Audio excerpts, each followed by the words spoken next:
Използването на отрови в дивата природа често се използва като средство за елиминиране на вредното влияние от хищници. Хората, които използват отрова в природата, обаче подценяват риска от използването й, тъй като тя много често може да проникне в почвата или във водата и по този начин да застраши живота и на хора, и животни.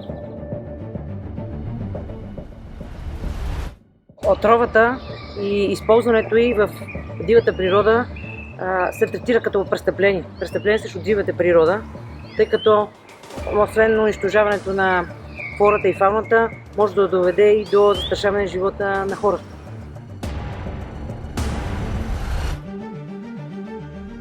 Дивата природа и нейните обитатели са част от нашия живот, заслужават да живеят.